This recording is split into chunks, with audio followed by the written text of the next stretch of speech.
के गर्छु भने यो नयाँ पाठ्यक्रम लागू भएको छ। साथसाथमा मलाई एकछिनमा प्रश्न सोध्नुहुन्छ होला अदालतमा मुद्दा परेछ नि भनेर। आज म भर्खरै त्यो छलफलमा पुगेर आएको छु र उहाँहरूले भन्नुभएको के रहेछ भने राष्ट्रिय पाठ्यक्रम प्रारूप कार्यान्वयन गर्नु हुँदैन भन्ने एउटा परेको रहेछ र त्यसबारेमा यो राष्ट्रिय पाठ्यक्रम प्रारूप कार्यान्वयन भएन भने विद्यालय तहका कक्षा 10 र 11 को मात्रै होइन कक्षा 1 देखि कक्षा 12 सम्मका सम्पूर्ण सिकाइ अवसरहरू प्रभावित हुने भएको कारणले सायद अदालतले कुनै निर्णय गर्छ। त्यसको बारेमा अब अदालतमा भएको बारेमा धेरै कुरा नगरौँ। यो चाहिँ राष्ट्रिय पाठ्यक्रम प्रारूप भनेको कक्षा 1 देखि कक्षा 12 सम्मको सम्पूर्ण सिकाइ प्रक्रियालाई गाइड गर्ने नीतिगत दस्तावेज हो। यो दस्तावेजको अनुसार कार्यान्वयन हुन नसक्दाखेरि विद्यालयका सबै पाठ्यक्रम प्रभावित हुन्छन् र हाम्रो मूल आधार पनि त्यही राष्ट्रिय पाठ्यक्रम प्रारूप हो। अहिले सङ्घीय ऐन बनिसकेको छैन। स्थानीय तहमा बनेका ऐनहरूमा पनि पाठ्यक्रम विकास गर्ने अधिकार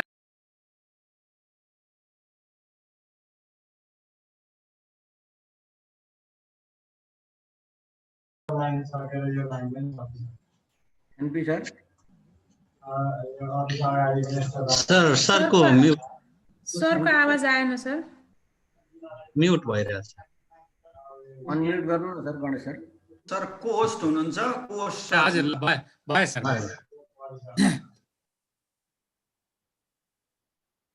अब अहिले यो पाठ्यक्रम किन परिवर्तन भयो, किन हुँदो रहेछ भन्ने बारेमा केही कुराहरू म सेयर गर्न चाहन्छु।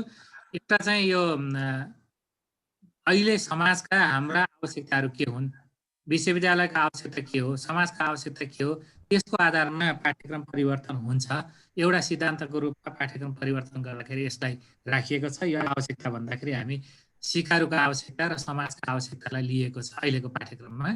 थोरै कुरा मैले यो गर्न चाहे। अर्को के हो भने यो एजुकेसन सिस्टम चाहिँ पोलिटिकल सिस्टम सम्बन्धित छ।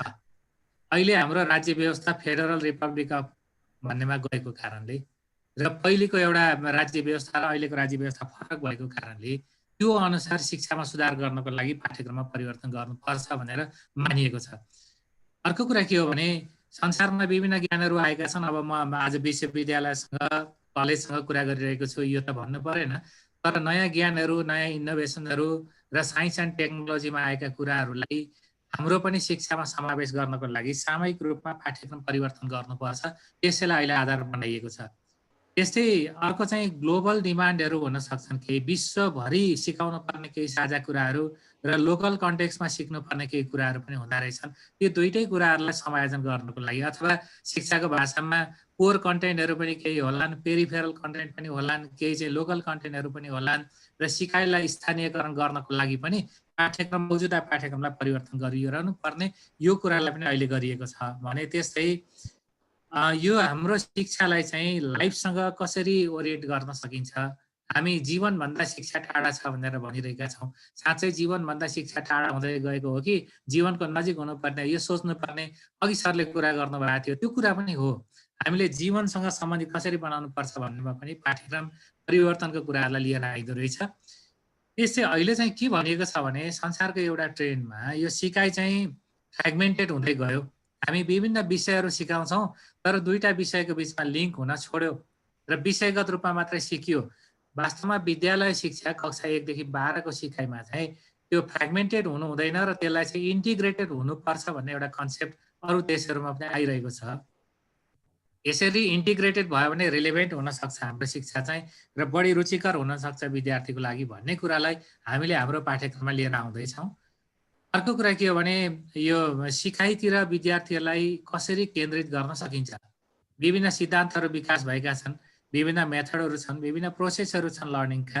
त्यतापट्टि विद्यार्थीलाई आकर्षित कसरी गर्न सकिन्छ। हामी सैद्धान्तिक सिकाइतिर बढी पो गइरहेका छौँ कि त्यसलाई व्यवहारिक बनाउन पनि हामीले जोड गर्नुपर्ने छ कि र हाम्रा सिकाइ स्थलहरूमा यसको अभ्यास हुनुपर्छ कि भन्ने कुराहरू पनि आइरहेको छ। त्यसलाई पनि अहिलेको पाठ्यक्रमले ल्याउन खोजेको छ। अर्को कुरा यो स्टुडेन्ट एसेसमेन्टको कुरामा हामी के गर्दा रहेछौँ भने हामीले हुर्केर आएको सिकेर आएको निश्चित समयावधि पढाइ भइसकेपछि विद्यार्थीको मूल्याङ्कन हुन्छ। मूल्याङ्कन भनेको चाहिँ लिखित हुन्छ, हामी परीक्षामा बस्नुपर्छ र त्यही मूल्याङ्कन हो भन्नेतिर हामी ढल्किरहेका छौँ साना कक्षादेखि। तर यो एसेसमेन्ट भनेको चाहिँ टिचिङ लर्निङको अथवा फेसिलिटेसन प्रोसेसको एउटा इन्टिग्रल पार्ट हो भन्ने कुरा चाहिँ कसरी फेरि कक्षा कोठामा फर्काउन सकिन्छ, शिक्षकले पढाउँदा कसरी मूल्याङ्कन गर्न सक्नुहुन्छ, यो बारेमा पनि सोच्नुपर्ने छ विद्यालय तहको पाठ्यक्रममा भन्ने कुराहरू ल्याइएको छ। त्यसै गरेर अहिले हामीलाई एउटा आरोप छ, यहाँ धेरै विद्वानहरू हुनुहुन्छ, मैले पनि सुन्दै गरेको छु।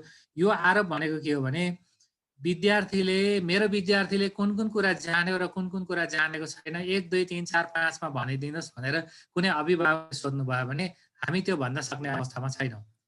पाठ्यक्रमको यो सिकाइ उपलब्धि विद्यार्थीले पुरा गरेको छ, यो चाहिँ पुरा गरेको छैन भन्ने अवस्था हामीले भन्न सकेका छैनौँ। त्यसैले मिनिमम लर्निङ एचिभमेन्ट के हो, विद्यार्थीले कति कुराहरू पाएका छन् र त्यो अपर्च्युनिटी पाए कि पाएनन्, र आफ्नो चाहिँ स्तर सुधार गर्नको लागि विद्यार्थीले पाए कि पाएनन्, र क्लासरुम पेडागोजी चाहिँ त्यो विद्यार्थीमुखी भयो कि भएन भन्ने कुराहरूमा पनि सोच्नुपर्छ र पाठ्यक्रमले त्यो कुरा हेर्नुपर्छ भन्नेमा पनि अहिले सोचिएको छ। यी मैले अहिले प्रस्तुत गरेका विभिन्न आधारहरूलाई मूल आधार बनाएर अहिलेको संरचना चेन्ज गरिएको हो। यसको बारेमा छलफल पनि भएको छ, सरहरूले नै गर्नुभएको, कोही यहाँ सहभागी पनि हुनुहुन्छ र मैले धेरै कुरा भन्नु परेन। अहिले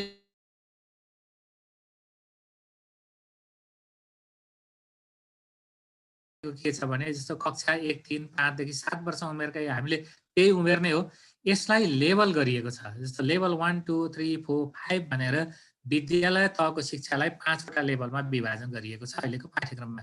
यो लर्निङ लेभल भनेको के हो भने राष्ट्रिय योग्यता प्रारूप भन्ने एउटा व्यवस्था आउने वर्षदेखि सम्भवतः लागू हुन्छ। नेपाल सरकारले सैद्धान्तिक स्वीकृति गरिसकेको छ।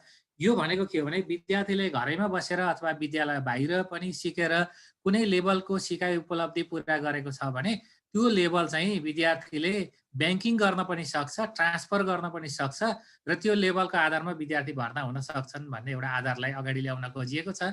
विभिन्न विश्वविद्यालयमा यसको उपयोग भइसकेको छ, प्रयोग भएको छ।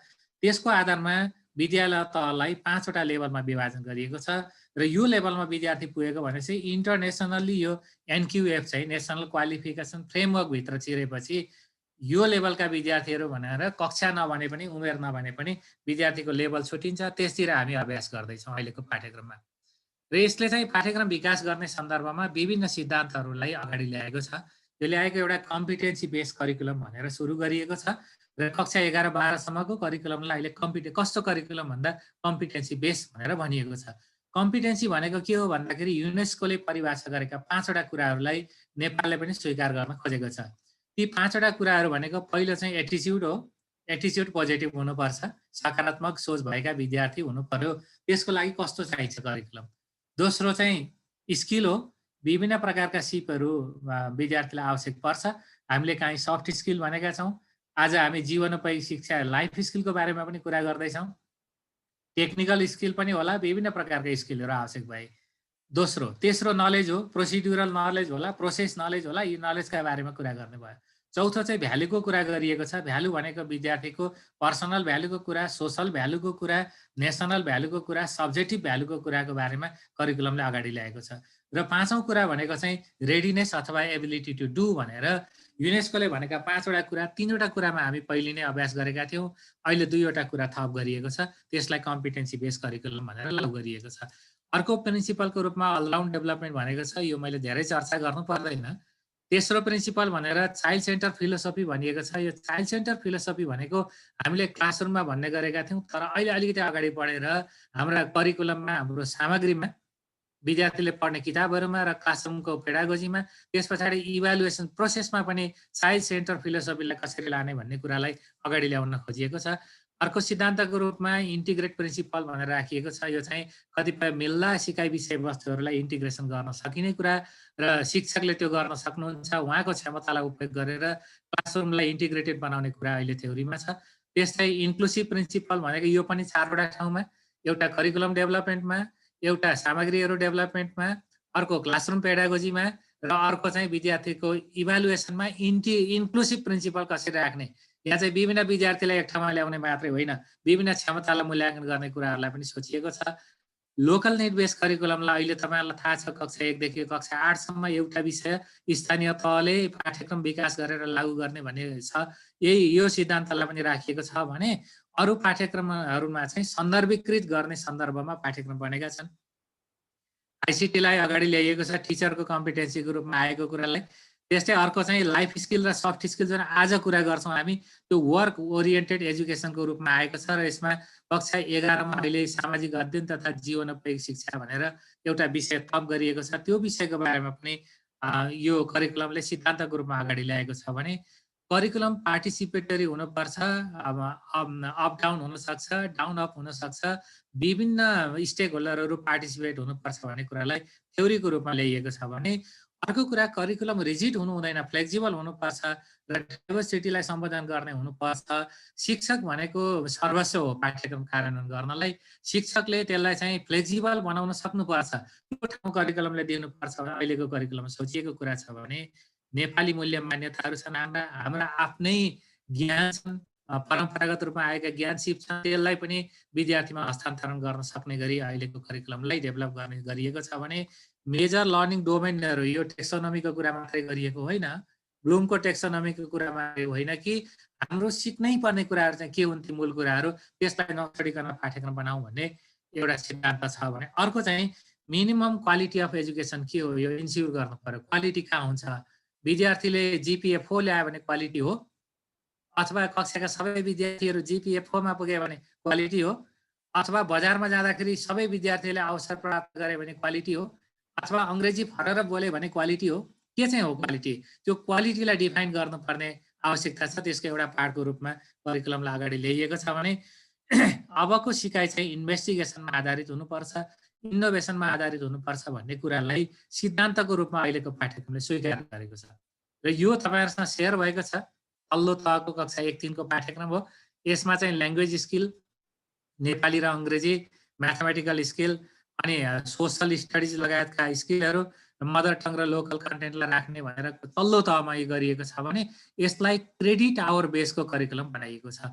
क्रेडिट आवर भनेको अब यहाँ विश्वविद्यालयका सरहरू हुनुहुन्छ, मैले धेरै भन्नु त पर्दैन, तर अलिकति कुरा गर्छु। एक हप्तामा जति घन्टा पढाइ हुन्छ त्यो 1 क्रेडिट आवर हुन्छ। सिद्धान्तमा सजिलो तरिकाले भन्ने हो भने कक्षा 1-3 मा एक हप्तामा 26 घन्टा पाठन गराउनु पर्ने, 26 घन्टा बराबरको 1 क्रेडिट आवर छ। 832 घन्टा हाम्रो यो कक्षा 1-3 मा अभ्यास हुन्छ, सिकाइ अभ्यास हुन्छ। अन्तर्राष्ट्रिय अभ्यास 800 घन्टा छ, त्योभन्दा हामी माथि छौँ केही। कक्षा 4 र 8 मा जाँदाखेरि यो पनि क्रेडिट बेसमै हो। 32 घन्टा बराबरको 1 क्रेडिट आवर छ। 1024 घन्टा सिकाइ अवधि हुन्छ। 1000 घन्टा औसत छ। अन्तमा हामीले सार्कमा हेऱ्यौँ, अन्यत्र हेऱ्यौँ भने हामी केही माथि छौँ र यसमा दुईटा कुरा गरिएको छ। दुईटा कुरा भनेको के हो भने साइन्ससँग जोडेर टेक्नोलोजी आउँदैछ। अब साइन्स एन्ड टेक्नोलोजी, टेक्नोलोजीको पढाइ हामीले स्कुल लेभलमा गरेका थिएनौँ। अब कक्षा 4 देखि टेक्नोलोजीको पढाइ सुरु हुन्छ। अर्को सोसल स्टडीसँग जोडिएर ह्युमन भ्यालु आउँछ। पहिले नैतिक शिक्षा भनेर त पठन पाठन भएको थियो, तर काहीँ धर्मसँग जोडियो भन्ने कुरा पनि आयो। तर यो ह्युमन भ्यालु भनेको धर्मसँग जोडिएको होइन कि धर्म निरपेक्ष रूपमा रहेको ह्युमन भ्यालुलाई कक्षा 4 देखि पढाउने भनेर आएको छ भने मदर टङ र लोकल कन्टेन्टहरू कक्षा 8 सम्म पठन पाठन गराउने व्यवस्था रहेको छ। कक्षा 9 र 10 मा पुग्दाखेरि यहाँ पनि साइन्स एन्ड टेक्नोलोजी छ। अहिलेको मौजुदा जुन व्यवस्था छ त्यसमा रहेको एउटा विषय स्वास्थ्य जनसङ्ख्या तथा वातावरण शिक्षा 79 सालदेखि विद्यालय तहमा पठन पाठन हुँदैन। यसको सट्टामा स्वास्थ्य जनसङ्ख्या र वातावरण 3वटा ऐच्छिक विषयहरूको व्यवस्था गरिएको छ। यसलाई अनिवार्य विषयको रूपमा छैन, तर यहाँ साइन्स एन्ड टेक्नोलोजी भनेर टेक्नोलोजी विषयलाई माध्यमिक तहमा प्रवेश गराइएको छ। अब मैले कुरा गर्छु कक्षा 11 र 12 को, जुन अहिले जल्ल बल्ल विषयको रूपमा छ। यसमा चाहिँ कक्षा 11 मा भाषा विषयको रूपमा, 11 मा पनि 12 मा पनि नेपाली विषय एउटा राखिएको छ। 3 क्रेडिट आवर कोर्स छ। यो भनेको हप्तामा 3 घन्टा पठन पाठन गराउने, वर्षमा 96 घन्टा पठन पाठन गराउने गरी राखिएको छ। अङ्ग्रेजी 4 क्रेडिट आवर छ र social studies and life skill भनेको 5 क्रेडिट आवर छ र विद्यार्थीले अहिलेको व्यवस्थामा 3वटा ऐच्छिक विषयहरू पढ्नुपर्ने छ। ऐच्छिक प्रथम, द्वितीय, तृतीय अथवा जे भने पनि भयो, पहिलो, दोस्रो, तेस्रो जे भने पनि भयो। यसलाई 4वटा ग्रुपमा विभाजन गरिएको छ। अहिले विद्यार्थीले पढ्नुपर्ने 79 विषयहरूको पाठ्यक्रम, विषयका रूपमा भन्ने हो भने 79 विषयका पाठ्यक्रमहरू बनिसकेका छन्। कक्षा 11-12 को पाठ्यक्रमकै मात्र हिसाब गर्ने 150वटा पाठ्यक्रम 11 र 12 को लागि बनेका छन्। अब राष्ट्रिय पाठ्यक्रम प्रारूपमा रहे अनुसार 19वटा विषयको पाठ्यक्रम बन्न बाँकी छ। त्यो भनेको विशेष गरेर भाषाका पाठ्यक्रमहरू छन् र अहिलेसम्म विद्यार्थीहरू हुँदै नभएका र 1-2 जना विद्यार्थीहरूले पठन पाठन गरेका विषयको मात्रै पाठ्यक्रम बन्न बाँकी छ, बाँकी पाठ्यक्रमहरू बनिसकेका छन्। यो 4वटा ग्रुपमा राखिएका विषयहरू मध्येबाट प्रत्येक ग्रुपबाट विद्यार्थीले एउटा विषय लिनुपर्छ, 3टा विषय। र कुनै विद्यार्थीले म 4थो विषय पनि पढ्न चाहन्छु भन्छ भने उसले एक्स्ट्रा अप्सनलको रूपमा त्यो विषय पठन पाठन गर्न कलेजहरूले स्कुलहरूले व्यवस्थापन गर्न सकिन्छ। तर त्यो अनिवार्य पढाउनु पर्छ 4थो भनेको होइन। र 4वटा ग्रुप मध्ये कुनै 3टा ग्रुप विद्यार्थीले छनौट गर्न सक्छन्, पहिलो, चौथो, तेस्रो, यो जो पनि छनौट गर्न सक्छन् विद्यार्थीहरूले आफ्नो सहजीकरणको लागि। र यसो गर्यो भनेदेखि 6वटा विषय पढ्दाखेरि 27 क्रेडिट आवर हुन्छ। 7वटा विषय पढे विद्यार्थीहरूले 32 क्रेडिट आवर हुन्छ। अहिले मौजुदा +2 करिकुलममा 11-12 मा 30 क्रेडिट आवरको करिकुलम लागू भइरहेको छ र अहिले 27 क्रेडिट आवरको करिकुलम मात्रै, जसमा 864 घण्टा वर्षमा पठन पाठन हुने गरी गरिएको छ। यो चाहिँ 800 घण्टा भनेको औसत हो, त्यसकारण हामी इक्विभ्यालेन्ट छौँ।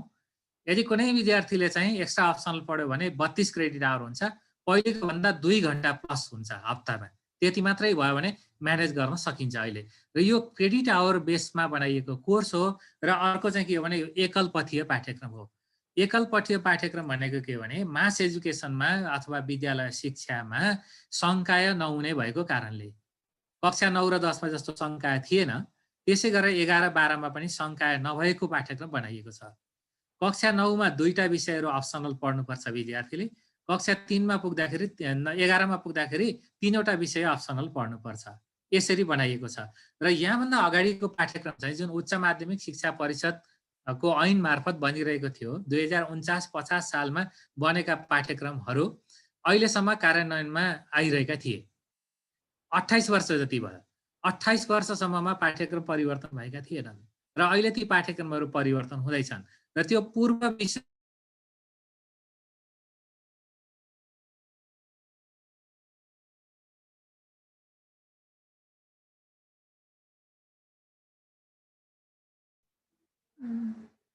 गणेश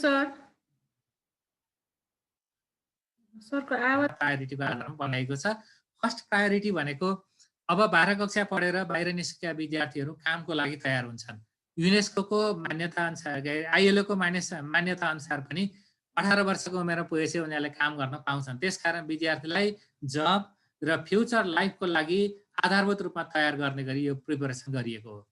दोस्रो कुरा चाहिँ विद्यार्थीमा समाजप्रति, आफ्नो कल्चरप्रति, नेसनप्रति अनि अब बेसिक सिटिजनसिप स्किल भनेको अब ज्येष्ठ नागरिकहरू अथवा नागरिकप्रति एउटा पोजिटिभ एटिच्युड हुनुपर्छ।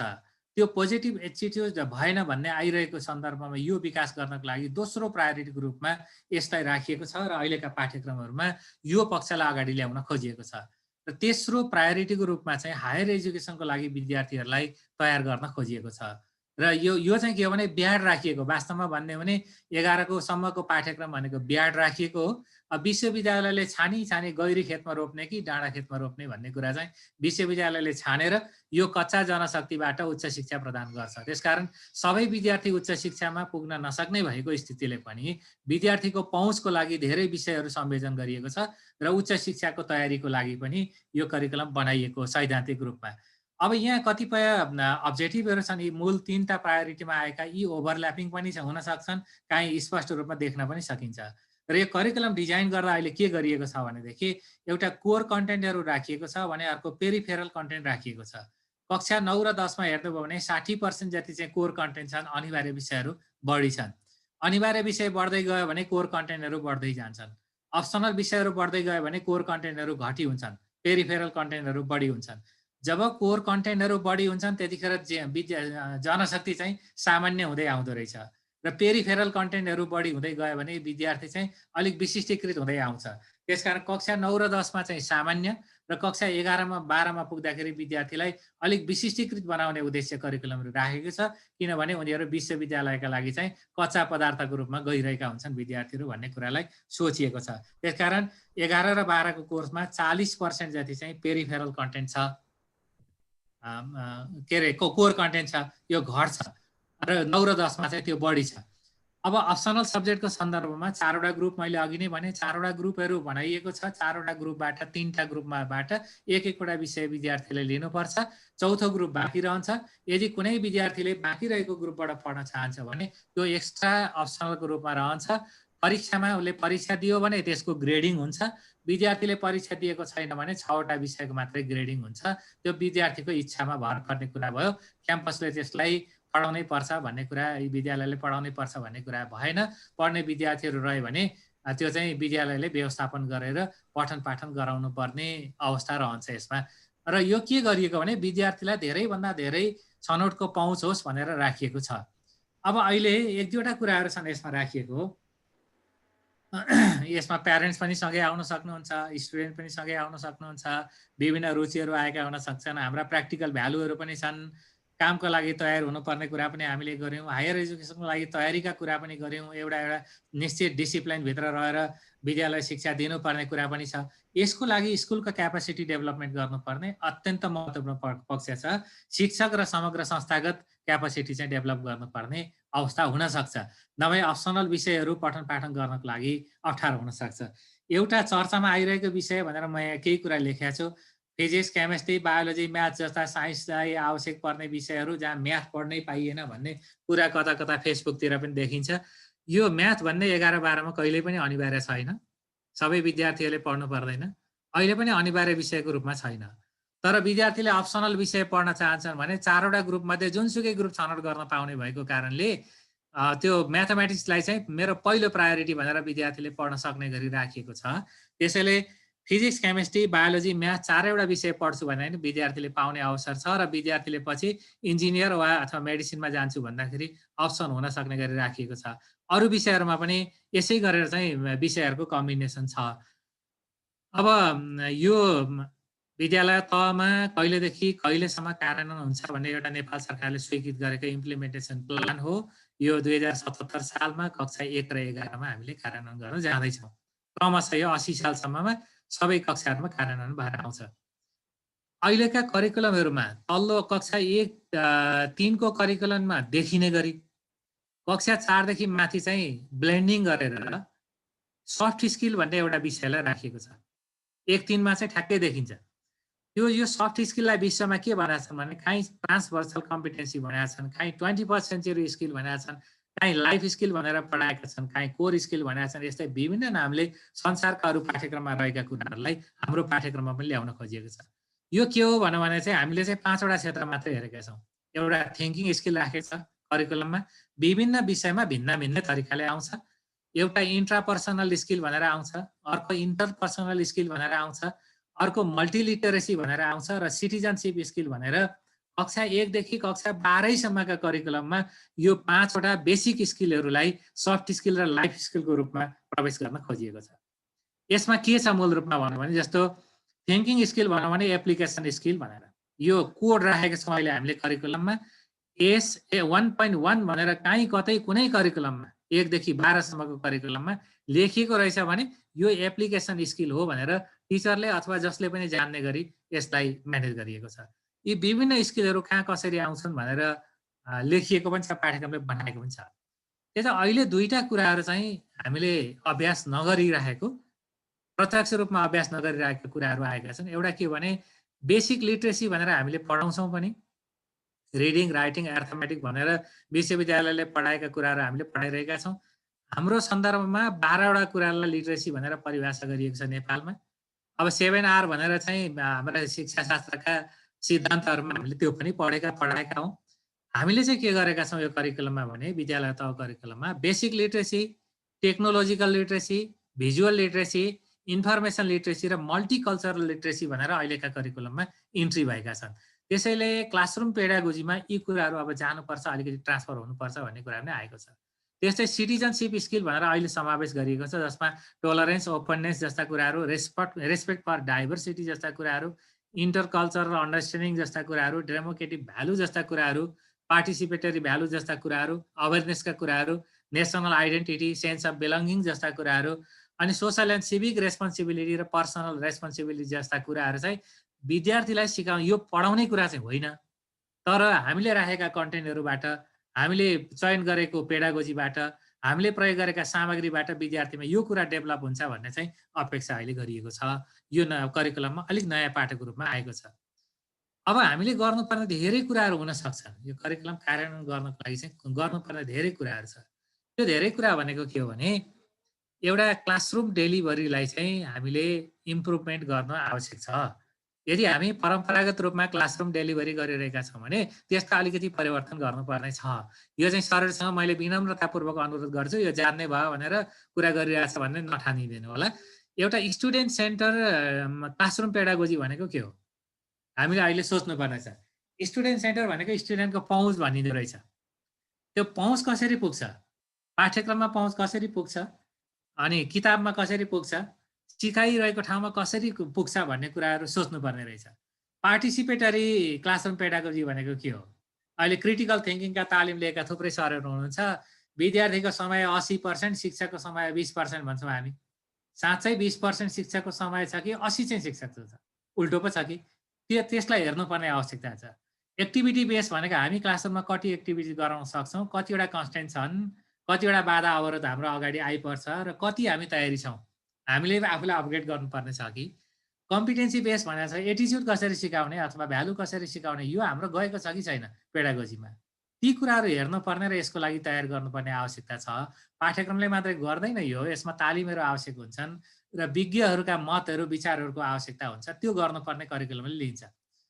अर्को चाहिँ के भने यो एसेसमेन्ट चाहिँ यो के हो वास्तवमा? एसेसमेन्ट भनेको यो टिचिङ लर्निङको इन्टिग्रल पार्ट हो कि होइन? एसेसमेन्ट अफ लर्निङ हो कि एसेसमेन्ट टु लर्निङ हो कि एसेसमेन्ट फर लर्निङ हो? के हो यो सोच्नुपर्ने बेला भएको छ। हामीले के को लागि गर्ने हो? सिकाइ सुधारको लागि एसेसमेन्ट गर्ने हो कि सिकाइको एसेसमेन्ट गर्ने हो भन्ने कुरा एउटा डिलेमा छ। यो डिलेमालाई यो करिकुलमले चाहिँ साँच्चै पुर्याउँछ र अनगोइङ इभ्यालुएसनको रूपमा टिचरले चाहिँ वास्तवमा इभ्यालुएसन गर्न जान्ने उयो त्यसैले त गुरु भनेको हो।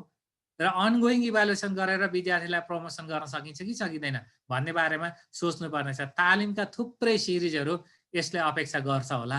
हाम्रो जुन योग्यता हुन्छ त्यसलाई अपग्रेड गर्नको लागि यसले अपेक्षा गर्छ होला। धेरै सामग्रीको अपेक्षा गर्छ होला। पाठ्यक्रमदेखि स्कुलसम्म र अभिभावकहरूसम्म र स्थानीय स्रोत, स्थानीय नगरपालिका, गाउँपालिकासम्म सबै मिलेर गर्नुपर्छ होला भन्ने कुरा चाहिँ यसले गर्छ होला।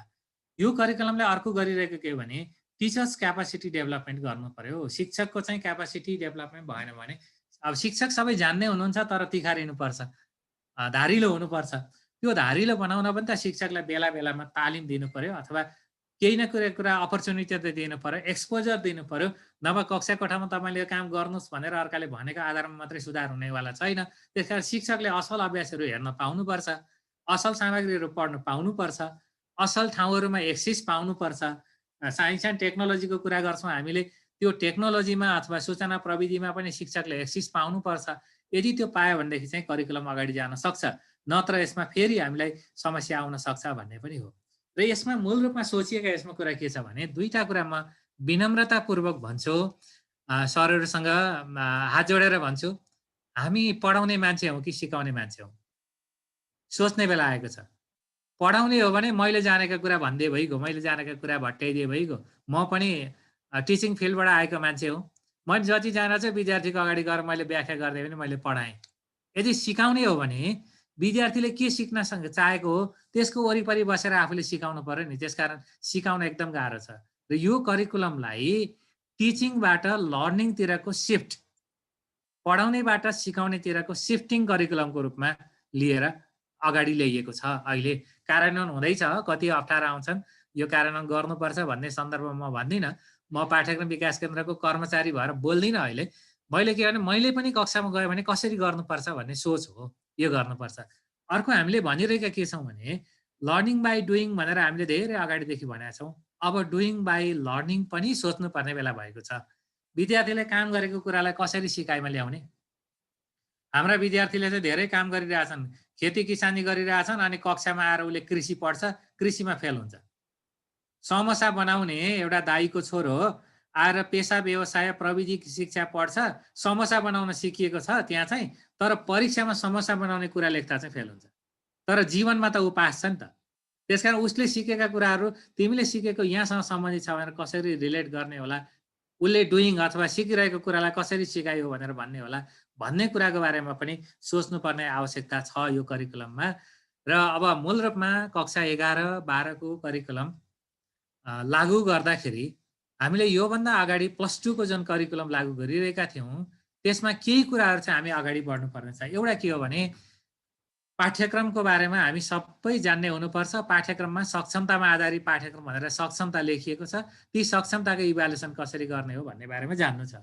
अर्को कुरा के हो भने पेडागोजीको कुरा त मैले अघि नै भने, इभ्यालुएसन भनेको टिचिङ लर्निङको पार्ट हो भनेर अब आउनुपर्नेवाला छ।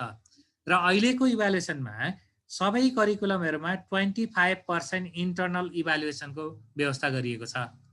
यो 25% मध्ये 25 अङ्क मध्ये 3 अङ्क चाहिँ विद्यार्थीको पार्टिसिपेसनमा रहन्छ।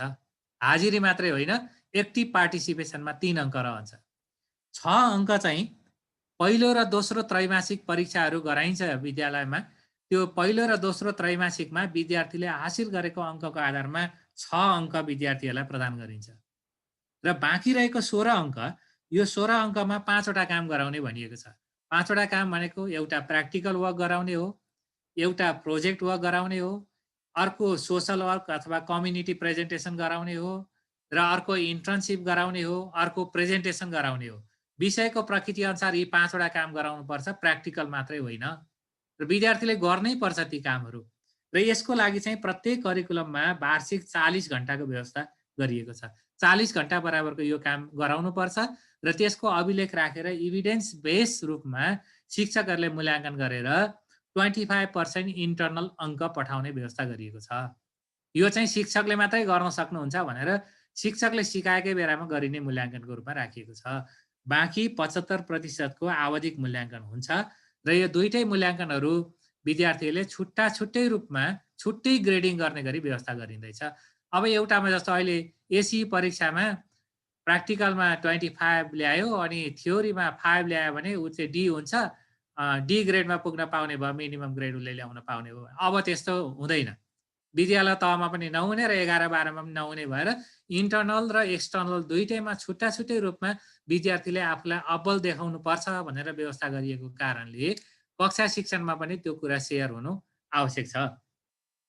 अहिलेको सिकाइलाई चाहिँ यो जेनरलिस्टिक एप्रोचबाट अलिकति माथि उठेर प्रोजेक्ट बेस अथवा केस बेस अथवा लिङ्क टु लाइफ भनेर अथवा ह्युमन भ्यालु सिकाउने दृष्टिले विद्यार्थीहरूले अलिक बढी काम गर्नुपर्ने, शिक्षकले अलिकति बढी निरीक्षण गर्नुपर्ने, शिक्षकले घोक्रो सुकाएरै व्याख्या गर्नुपर्नेबाट हटेर शिक्षकले निरीक्षण गर्ने र विद्यार्थीलाई सिकाइ कार्यमा खटाउनु पर्ने गरी यो करिकुलमलाई विकास गरिएको छ। सैद्धान्तिक पक्षहरू यति हुन्।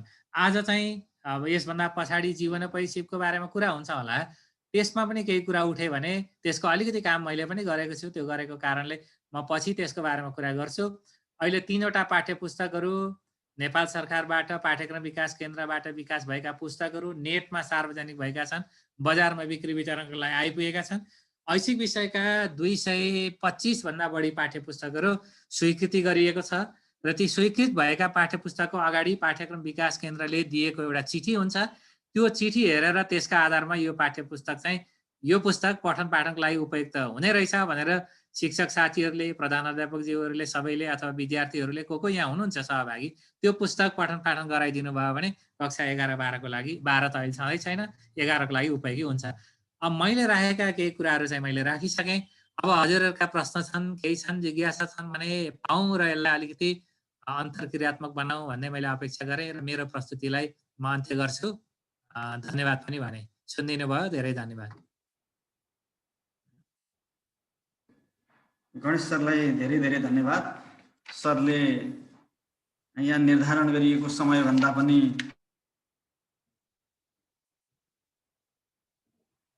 आफ्नो प्रस्तुति राखिदिनु भएको छ र अहिलेको पाठ्यक्रम कस्तो थियो भन्ने कुरालाई मैले व्याख्या विश्लेषण गर्न चाहिन। सरहरूले, सहभागी सरहरूले केही प्रश्नहरू गर्न खोज्नु भएको भए च्याट बक्समा अब राखिदिनु हुनको लागि अनुरोध गर्छु। सर आफैले पनि हेर्नुहुन्छ र यहाँ मैले हेरेँ भने पनि म पढेर सहयोग पुर्याउँछु। सहभागी सबैजनालाई आफूलाई लागेको कुरा प्रश्नको रूपमा सोध्नुपर्ने छ भने च्याट बक्समा राखिदिनु होला। च्याट बक्समा आइरहेको पनि देखिएको छु मैले अलिअलि त। कक्षा 11 को सोसल स्टडिज कहिले आउँछ भन्नुभएको छ। नेटमा मैले 2 दिन अगाडि नै राखिसकेको छु। सरले भेट्न सक्नुहुन्छ। ई कपी, हार्ड कपी चाहिँ अब 10 तिहारको ठ्याक्कै पछाडिदेखि बजारमा आउँछ।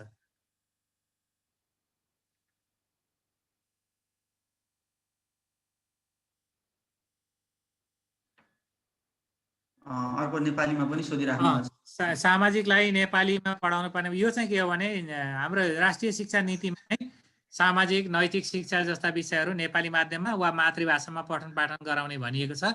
त्यसैले मातृभाषा अङ्ग्रेजी छ कसैको भने त आपत्ति भएन, तर अङ्ग्रेजी मातृभाषा नहुनेहरूको लागि चाहिँ नेपाली वा मातृभाषामा पठन पाठन गर्नुपर्छ। अङ्ग्रेजी माध्यमका पुस्तकहरू आउँदैन, तर परीक्षामा विद्यार्थीले अङ्ग्रेजी माध्यममा चाहिँ लेख्न सक्ने व्यवस्था हुन्छ।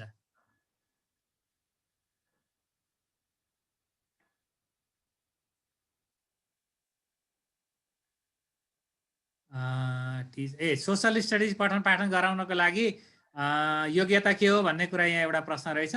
यो चाहिँ के हो भने नेपाली, अङ्ग्रेजी, गणित र विज्ञान विषयकै रूपमा यो दरबन्दी हुन्छ विद्यालयमा।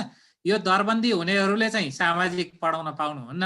जुन दरबन्दी छैन सोसल साइन्सका, त्यसमा चाहिँ पठन पाठन हुन सक्छ। सोसल साइन्स पढेको व्यक्तिले पठन पाठन गर्नुपर्छ।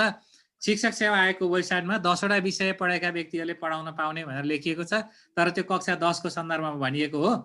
11 को सन्दर्भमा पनि शिक्षक सेवा आयोगले निर्धारण गर्छ योग्यता, तर अहिले चाहिँ भाषा, गणित र विज्ञानदेखि बाहेकका शिक्षकहरूले पठन पाठन गर्न सक्नुहुन्छ। पाठ्यक्रम कार्यान्वयनको सम्भावना के छ भनेर भन्नुभएको छ। यो चाहिँ 2 वर्ष 2.5 वर्ष अगाडिदेखि गरिएको अभ्यास हो। नेपाल सरकारले स्वीकृत गरेको योजना अनुसार आएको छ। अब यो कोभिड भनेको चाहिँ बिचमा आएको एउटा महामारी भयो, विश्वव्यापी महामारी भयो। पाठ्यक्रम कार्यान्वयन त हुनुपर्छ, कार्यान्वयन भएन भने हामी धेरै पछाडि हुन्छौँ। र अब अहिले नेपालमा संवैधानिक राजतन्त्र छ भनेर पढ्नुपर्ने करिकुलमहरूलाई परिवर्तन गर्नुपर्ने आवश्यकता त 27 वर्ष मैले अघि नै भने बिस्तारै हामीले समस्या भए पनि कार्यान्वयन गर्नुपर्छ होला। नेपालीको हप्ताको पाठ्यभार 3 हुँदा अङ्ग्रेजीको र सामाजिकको साप्ताहिक पाठ्यभार कति हुन्छ भनेको नेपालीको 3, अङ्ग्रेजीको 4, अरू सबै विषयको 5 हुन्छ। 5 घण्टा हो। यो चाहिँ 5 पिरियड होइन, 45 मिनटको पिरियड होइन, 5 घण्टा हो। यदि 45 मिनटको पिरियड चाहिँ विद्यालयहरूमा हामीले अभ्यास गर्छौँ भने 5 घण्टा पुर्याउनु पर्यो हप्तामा, अथवा 3 घण्टा पुर्याउनु पर्यो। त्यसरी राख्नुपर्छ।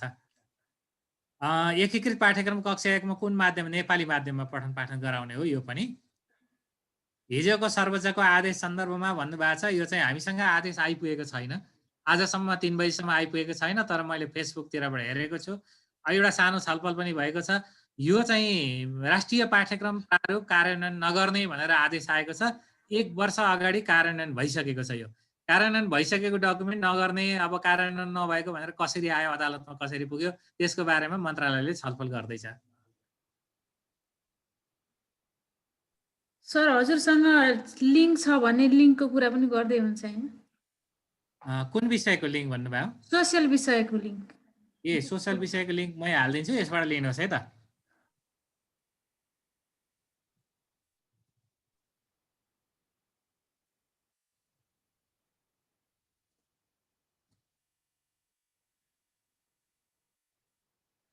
moecdc.gov.np मा त्यसमा टेक्स्टबुक भनेर जानु होला। त्यसमा किताब छ, सबैले डाउनलोड गर्न सक्नुहुन्छ। मैले 2 दिन अगाडिदेखि किताब राखिसकेको छ।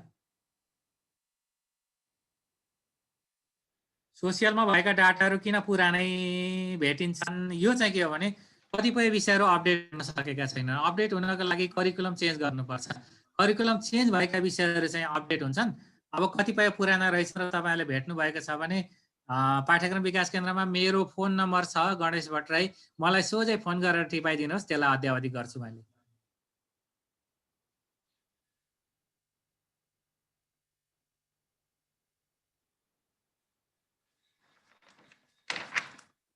ल्याङ्ग्वेज टिचरले किन नेपाली पढाउन पाइँदैन भनेर कुरा गर्नुभयो। ऱ्यासनल के हो भनेर कुरा गर्नुभएको छ। मैले अहिले मौजुदा व्यवस्था भनेको हो।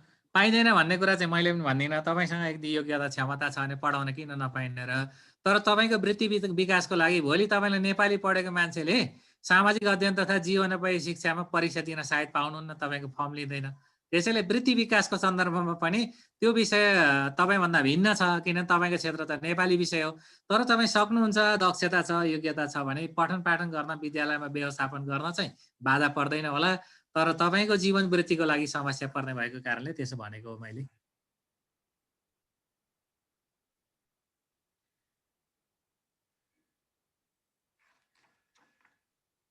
क्यान सिङ्गल टिचर सिङ्गल टिचरले सोसल स्टडिज र लाइफ स्किल एजुकेसन पढाउन सक्छ भन्नुभएको छ। यो चाहिँ के हो भने यसमा स्पेसिफिक करिकुलम होइन, यो जेनरल करिकुलम। अघि एकजना सरले कसको होइन, फोर्थ विषय अप्सनलै होइन, यो एउटा गलत धारणा सायद पुग्यो। मैले योभन्दा पहिले पनि सुनेको थिएँ। चौथो विषय चाहिँ अप्सनल होइन, 3वटा 4 मध्ये कुनै 3वटा लिने, बाँकी रहेको चाहिँ अप्सनल। पहिलो समूह अप्सनल एक्स्ट्रा अप्सनल पनि हुनसक्छ, दोस्रो समूह एक्स्ट्रा अप्सनल पनि हुनसक्छ, तेस्रो वा चौथो जुनसुकै समूह एक्स्ट्रा अप्सनल हुनसक्छ। यो गलत कन्सेप्ट पुगेको छ कतै, त्यो चाहिँ होइन।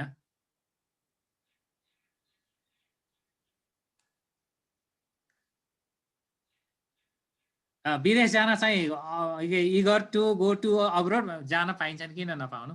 जान चाहिँ पाइन्छ।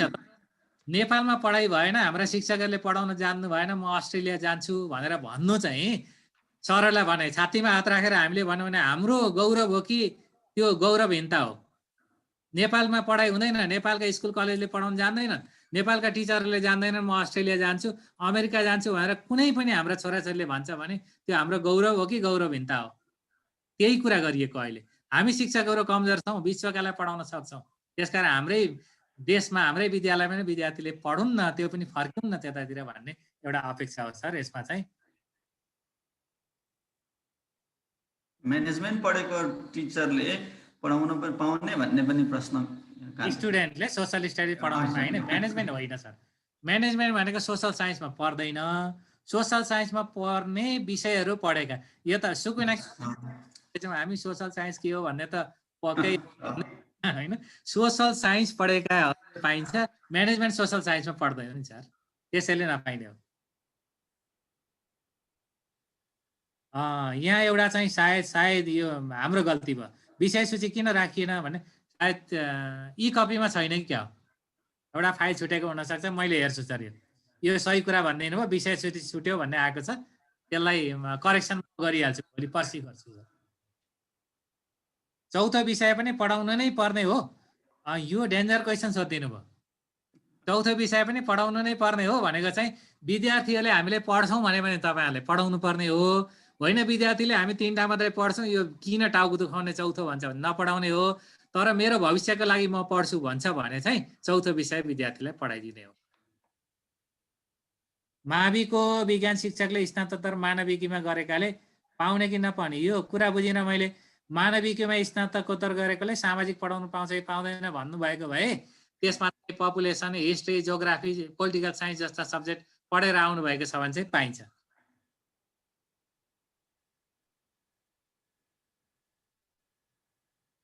यहाँ नो अपर्च्युनिटी 1C भनेर चाहिँ बुझिनँ मैले, यो क्वेसन के थियो। इकोनोमिक्स त सोसल साइन्समा पर्छ नि हो, इकोनोमिक्स सोसल साइन्समा पर्छ, पाइन्छ त्यसले। जीवनोपयोगी शिक्षाको प्रयोगात्मक पनि हुन्छ, 25% चाहिँ इन्टर्नल हुन्छ, त्यसको प्रयोगात्मक एकदम मजाले हुन्छ। तपाईँहरूले किताब हेर्ने बित्तिकै प्रयोगात्मक के रहेछ भनेर पछि सायद यो विषय पढाउनको लागि हारलस हुने गरी राखिएको छ प्रयोगात्मक विषयमा चाहिँ।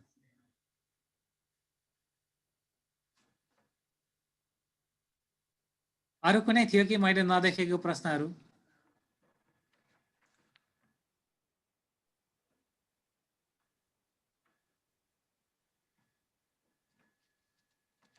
सरी, यो टेबल अफ कन्टेन्ट एउटा फाइल अपलोड हुन छुटेको भन्ने मैले अघि भर्खर पनि थाहा पाएको थिएँ। आइतबार यसलाई करेक्सन गर्छु सर, मैले सोसल स्टडीमा हेरिहाल्छु। त्यो छुटेको हो एउटा फाइल, त्यसलाई लिङ्क गरिदिने बित्तिकै भइहाल्छ।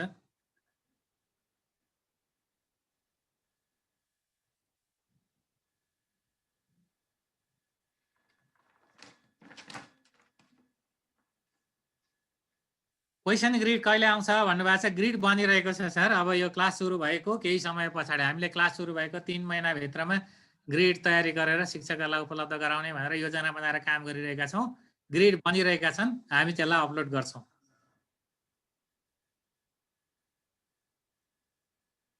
कक्षा 11 को ऐच्छिक नेपालीको पाठ्यक्रम भए लिङ्क दिनु न भने यही अघि मैले यहाँ सेयर गरेको लिङ्कमा जानुहोस्, त्यसमा करिकुलममा जानुहोस्, करिकुलमभित्र ग्रुप 6 मा छ अप्सनल नेपाली, ग्रुप 6 मा डाउनलोड गर्नुहोस्, भेटिहाल्नुहुन्छ हजुरहरूले। कक्षा 11 मा सामाजिक र 12 मा जीवनोपयोगी पढाउनु होइन, कक्षा 11 र 12 दुवैमा सामाजिक अध्ययन तथा जीवनोपयोगी भन्ने शिक्षा हो। 11 मा सामाजिक, 12 मा जीवनोपयोगी होइन। पहिले त्यस्तो थियो, त्यसलाई अहिले चाहिँ परिवर्तन गरिएको छ। असार 19 को निर्णयबाट परिवर्तन भएर 11 र 12 दुवै कक्षामा पढाउनु।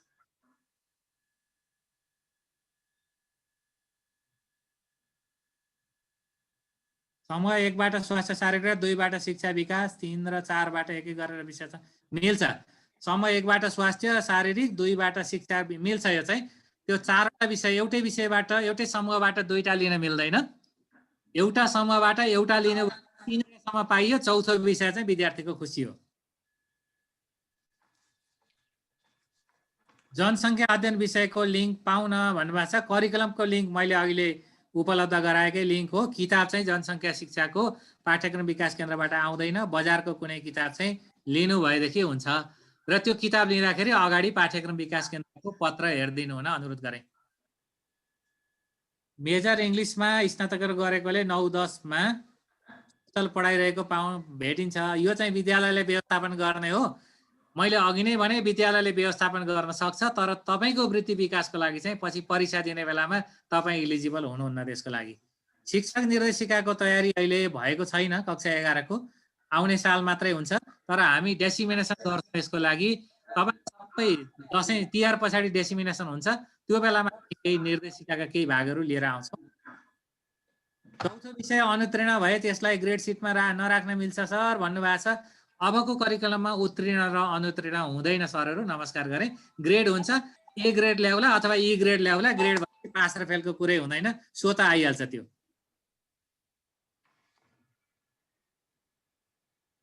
इपिएम पढेकाले सोसल पढाउन मजाले पाइहालिन्छ। राम्रो प्रश्न सोध्नु भएको छ। सामाजिकलाई नेपालीमै पढाउनु पर्ने हो सर भन्नुभएको छ। यो चाहिँ हो, सामाजिक अध्ययन विषयको चाहिँ नेपालीमै पढाउनु पर्छ वा मातृभाषामा पढाउनु पर्छ। अङ्ग्रेजी माध्यममा कुनै पनि सामग्रीहरू स्वीकृति हुँदैनन्। स्वीकृति नभएका सामग्री विद्यालयमा ल्याउन पाइँदैन। यो चाहिँ राष्ट्रिय शिक्षा नीतिको व्यवस्था हो र राष्ट्रिय पाठ्यक्रम प्रारूपमा भएको व्यवस्था हो। त्यो पाठ्यक्रम विकास केन्द्रले मात्रै गरेको होइन, नीतिमा लेखिएको कारणले गर्दाखेरि त्यो आएको हो। सायद त्यसलाई पछि आउँदाखेरि ऐन नियमावली बन्दाखेरि पनि त्यो एड्रेस हुन सक्छ, हुने कुरा भएको छ, त्यसको पनि छलफल। पाठ्यक्रमको प्रविधिकरण फेस टु फेस नेपाल सरकारबाट हुन्छ कि हुँदैन? अहिले हामी फेस टु फेस गर्न सक्ने अवस्थामा छैनौँ। यो चाहिँ हामीले के गर्छौँ भने प्रदेश शिक्षा विकास निर्देशनालय र प्रदेश तालिम केन्द्र दुईवटा संस्थाहरू मार्फत सहजीकरण गरेर यदि फेस टु फेस हुन सक्ने स्थितिमा रहेछ भने फेस टु फेस गर्ने। पाठ्यक्रम विकास केन्द्रले चाहिँ गर्दैन फेस टु फेस, हामी जुम माध्यमबाट आउँछौँ, तर धेरै शिक्षकहरूलाई समावेश गर्न सकिने गरी गर्ने योजना बनाइरहेका छौँ।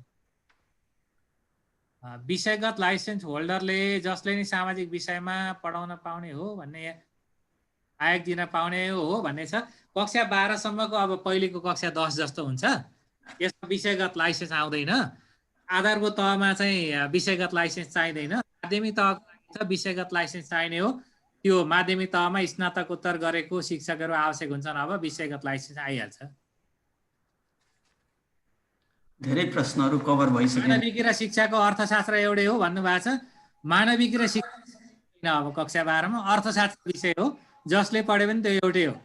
साइन्सतिर गएर फिजिक्स पढ्यो एउटा अर्थशास्त्र पढेछ मानौँ भने पनि त्यो एउटै हो। त्यो मानविकीको पनि होइन, शिक्षाको पनि होइन, किनभने कक्षा 11-12 मा विङ नै छैन अहिले चाहिँ, अब हट्यो त्यो विङ चाहिँ। सर्वोच्चको आदेशले अन्यल बनाई सायद 26 गते छलफलको लागि बोलाइएको छ। 26 गतेसम्ममा क्लियर हुन सक्छ सर्वोच्चको आदेश। अब 2-3 दिन हो, 2-3 दिन प्रतीक्षा गरौँ सबै सरहरूले।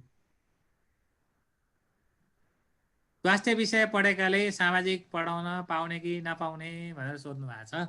यो स्वास्थ्य विषय चाहिँ सामाजिक पढाउनेको लिस्टमा छैन, शिक्षक सेवा आयोगले दिएको लिस्टमा छैन। अब विद्यालयले व्यवस्थापन गर्ने कुरामा मैले केही पनि बोलिनँ। यो शिक्षक सेवा आयोगले कुनै व्यवस्था गर्छ यसको बारेमा। मेजर इङ्ग्लिससँग इन्डिजिनियस के भने लिङ्ग्विस्टिक नपढाउँदा पनि हुन्छ?